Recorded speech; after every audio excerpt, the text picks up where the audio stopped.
Very good afternoon to one and all. Myself, Mr. Mahbudur Rahman from KKW College of Food Technology, Nasik, Assistant Professor in the Department of Food Engineering. Today, I will cover compression and expansion of gases. So, see here, what is our compressed gas? What is the meaning of the compressed gas? A gas or mixture of gases having in a container an absolute pressure exceeding 40 psi at 70 degree Fahrenheit, or mixture of gases having in container an absolute pressure exceeding 104 psi at 130 degree Fahrenheit. So, compression, it is one of the process under which volume of the system is gradually reduced, pressure and temperature increases, where heat transfer may or may not be possible. While in expansion, okay, volume is gradually decreased with the decrease in pressure and temperature, and heat transfer may or may not be possible. Okay, so it is a difference between our compression and expansion gases. So in compressed gas means what? It having a mixture of gases, absolute pressure exceeding 40 psi at 70 degree Fahrenheit, or 104 psi at 130 degree Fahrenheit, or a liquid having a vapor pressure exceeding 40 psi at 100 degree Fahrenheit. So we can say that compressed gas can be toxic, flammable, oxidizing, corrosive or inert. In the event of leak, inert gases can quickly displace air in large area. In addition, there are hazards from the pressure of the gas and the physical weight of the cylinder. A gas cylinder falling over can break containers and crush feed. The cylinders can itself become a missile if the cylinder valve is broken off.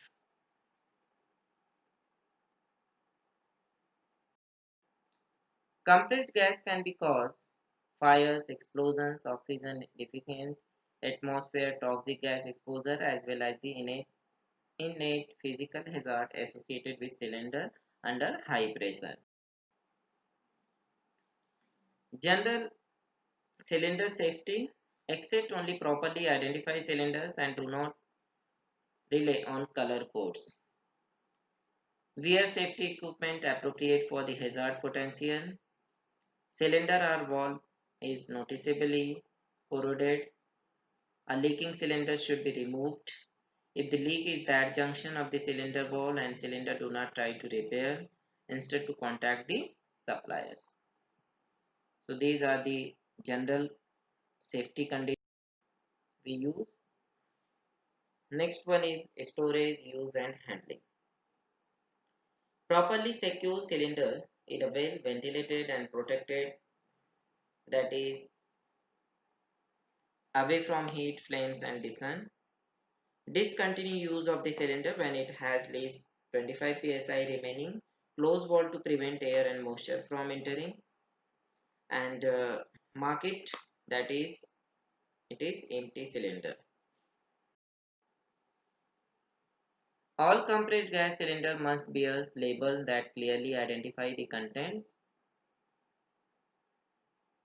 Compressed gas cylinder must be in an upright position and supported at all times, whether full or empty.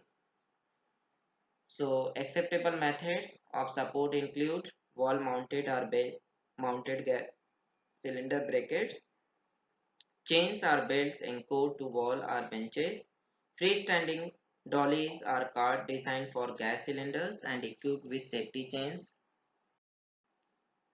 Gas cylinders must have the wall protection cap in place except when in use. Use an appropriate dollies or hand trucks to move cylinders. Pressures, regulators and gauges must be compatible. Cylinders of dangerous gases such as ammonia, carbon sulfide, hydrogen cyanides, hydrogen sulfide, methylamine and nitric oxide must follow, or we can avoid this. are handled in a safe condition. Now see here the relation between pressure and density. Relationship between pressure and density when compressing or expanding a gas, it depends on the nature of the process. So the process can be either isothermal, isentropic or polytropic. In isothermal compression or expansion process,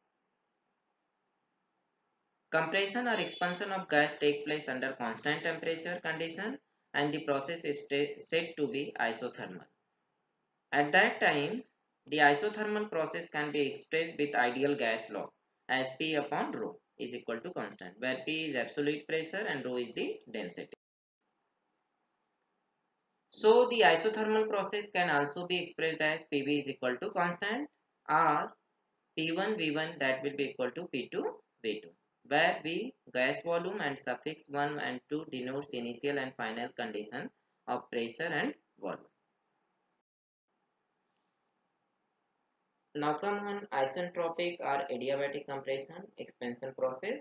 If compression or expansion of gas take place with no flow of heat energy either into or cut out of the gas, the process is said to be isentropic. It is also called as our adiabatic process, compression expansion adiabatic process. So the isentropic process can be expressed with the ideal gas law as P upon rho to the power K is equal to constant, where K is equal to Cp upon Cv, that is the ratio of heat, specific heat at constant pressure to specific heat at constant volume. So in isentropic or adiabatic process, it can also be expressed like this: P V to the power K is equal to constant, or P1 V1 to the power K is equal to P2 V2 to the power K. Next one is polytropic compression or expansion process. An ideal isothermal process must occur very slowly to keep the gas temperature constant. An ideal adiabatic process must occur very rapidly without any flow of energy in or out of the system. In practice, most expansion and compression processes are somewhere in between are said to be polytropic. So the polytropic process can be expressed as Pv to the power n is equal to constant, or P1 V1 to the power n is equal to P2 V to the power n, where n is what? Polytropic index, or it is also called as our exponent, and its range between 1 to 1.4. Okay, thank you for listening.